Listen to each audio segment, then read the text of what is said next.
Hi, my name's Stephanie Davies and welcome to your Friday Best. I just want to talk to you this week about how we think and the link to our feelings.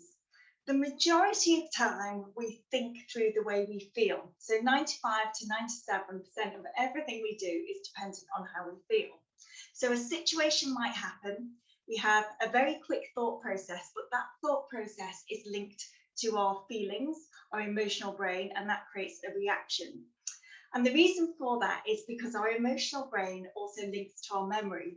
And so it's what we call fast thinking. So rather than thinking something through, being able to really challenge ourselves, slow the brain down and be rational, we can't do that all the time. So the brain goes to a memory, a belief, a value, and says, how do we feel about a similar experience in the past? And that's how we react.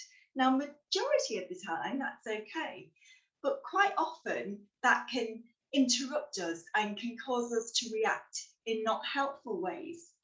And so when we have our first reaction to something, the first thing you should ask yourself, and it is a question you should ask yourself, is am I looking or focusing on this situation through the way I feel, or is it fact-based information? Just asking yourself that information helps you to pull on your rational brain, your thinking part of the brain. I say it's here because it's at the front part of your head. So asking yourself the question, am I looking or focusing on this situation through the way I feel, or am I focusing on this situation with facts?